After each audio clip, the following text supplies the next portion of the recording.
So they're both really complex conditions. I'm fascinated with researching them both. And I've made headway on some research of both.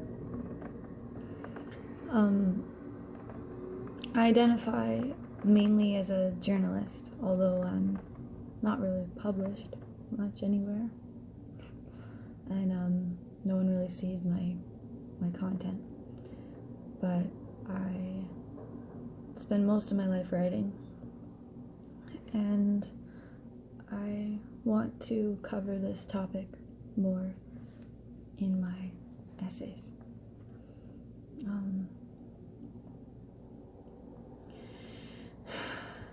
I'm sorry, I'm so janky. I thought it would be a little bit more fluid than this. But it's really hard. So the scoop is that I'm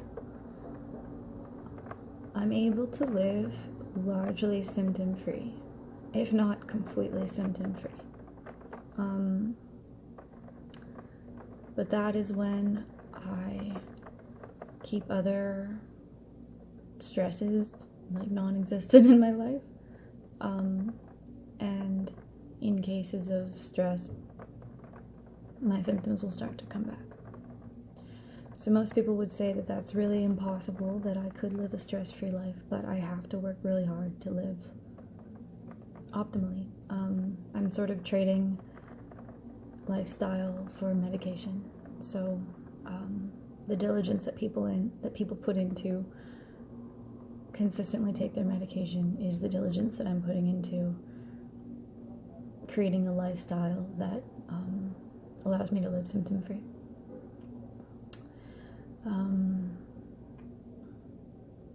So yeah, this involves health, diet, career choice. It all has to be highly personalized in order for me to live symptom-free. I feel really triumphant that I've been able to achieve this. I feel like it's a miracle, and I feel like my story could save so many lives and the lives of loved ones who have people who suffer from these conditions or live with these conditions. I feel really accomplished, but I don't feel, I'm very disconnected from a community that would really recognize my efforts.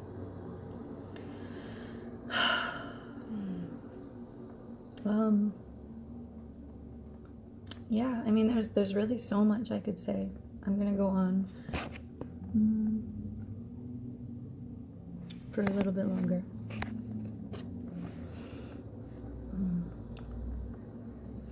The ways that it affects me. No, actually, I'm gonna save that for another video. No, I'll say it right now. The ways that it affects me are it's my whole life, so it paints every part of my experience. Well, pretty much every part.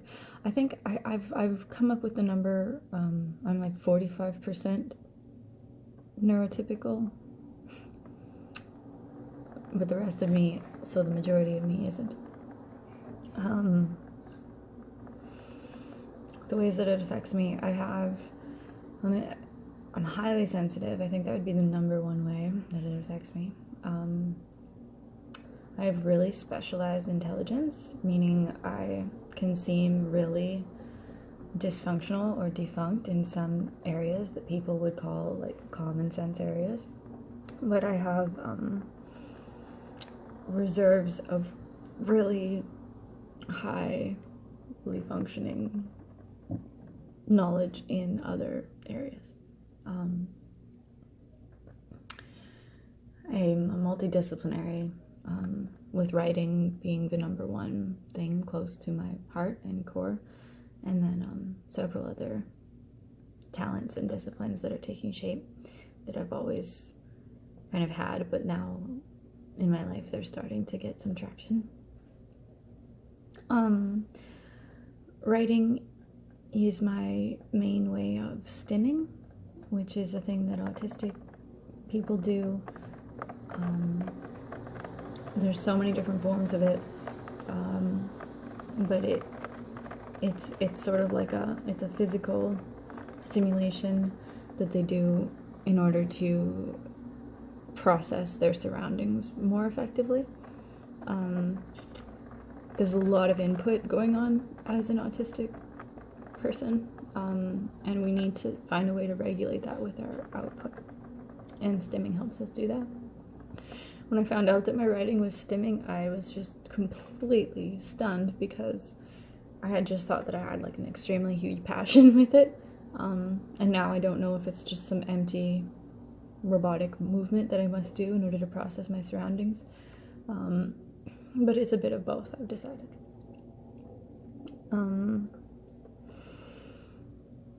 I'm able to live fully independently. I think that's really important to to add that in living symptom-free, I'm able to live fully independently, meaning I work for my income, and that's something that I would like to give hope to other neurodivergent people, that is possible. And yeah, I really think that, well, spirituality was really important in me getting better, but I know that maybe you don't need it in order to get better. But I just think it's been really important to believe in myself. And despite needing to tailor my surroundings to know how to interact with me, and despite having to work really ruthlessly to build a world that I can have peace in, I think that autonomy is at the core of all my beliefs. And just a really strong sense of that. Sense of autonomy is what's helped me get better. So yeah, I could talk about this for like the rest of my life, but I have so many aims in coming more public with it. It's horrifying coming out of the closet about something with this gravity. Honestly, horrifying. Like I've put it off for years because I haven't felt secure enough to do it. Partly because I want to give people who knew me around the time that the schizophrenia hit some, like, I know it doesn't matter, but I would like to give them just some more resolve on like what was going on for me at that time, because I know that maybe they do know, maybe everyone's just known but not talked to me about it. But there was so much abandonment. Anyone with a health crisis goes through so much abandonment. Everyone leaves them, and I know it's because they don't know how to behave, but now that I can give them some more concrete terms, I wonder if that would change how I'm viewed in any way, or just give them some more understanding about it.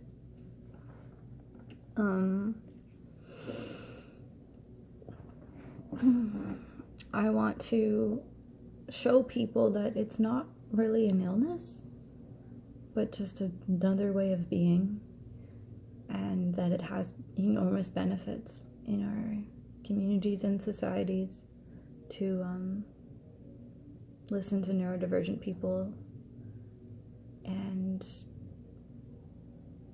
more or less listen to their needs, and make sure they have their needs met. And some of these people can make huge positive, lasting change in our cultures. And we can really enrich the lives of non-neurodivergent people. And obviously, clearly, it'll save our own lives as neurodivergent people. So I really want to have a voice in all this. But I want people to be able to, I know it'll be hard, but it'd be nice if they could focus on my other qualities as well. But I needed to have an open dialogue about this. It was killing me not to. But I don't want to be seen as that being my main identity. There might even be a point in time where I don't want it involved in my identity at all, and I want that to be respected. But in this age of identity politics, I feel blessed to just add some more awareness to that mix and to add more of a message to what people are considering when addressing their surroundings. But I don't want this to just be like a battle or like a war that I'm fighting. I want it to just create awareness that this is what I live with and that it's mostly a positive thing for me.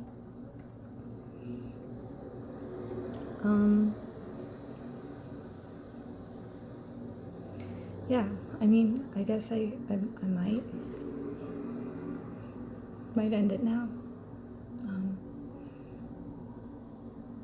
I feel like I've said some things.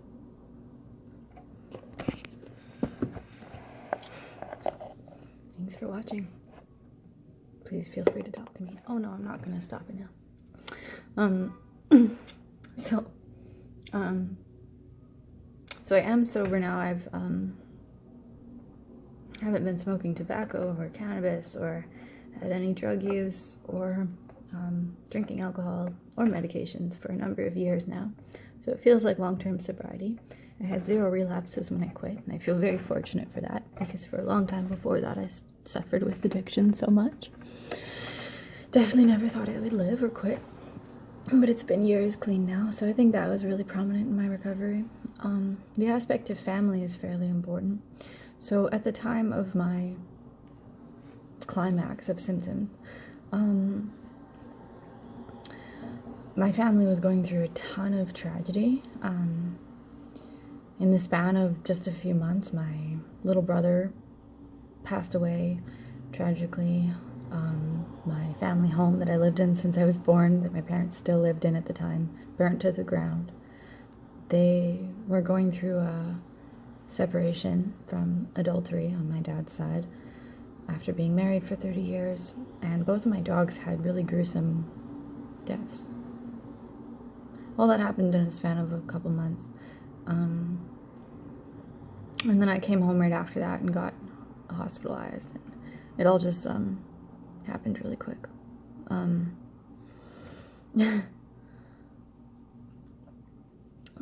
So people could attribute those things to my climax of symptoms, and I'd be grateful that they do, because the hospital treated it as if that should have nothing to do with my experience, and I know that that's wrong. But what I'm coming forth with in this video is that I have a predisposition and a physiology that allowed those things to go overboard. From just regular, I don't know what regular is, breakdowns into psychosis. I do have, there's multiple cases of acute schizophrenia on my mother's side, so the genetics are there. And me and my sister are living with, I have an older sister, are living with similar physiology differences. Both of us are undiagnosed, but a couple of years apart, we have just experienced a complete shutdown of our systems and really adverse reactions to the drug use that other people could maintain with ease. Neurodivergence obviously affects one's neurons, but it's an entire like nervous system thing. So it's just like if it shuts down, you'll have seizures, you'll have fragility, you'll just have total trouble thinking and connecting your thoughts, behavior, responses. It's your neurons and your nervous system that are affected by that. What else? I don't have anything like written down. I started building a website and I got pretty far on it, but I just thought that maybe a video would be better, even though I don't know who's gonna watch it. A half-hour video of me talking, but I've used social media as an extremely vulnerable inundation of diary for a long time, and it's helped my expression. It's an addiction, but it's also helped my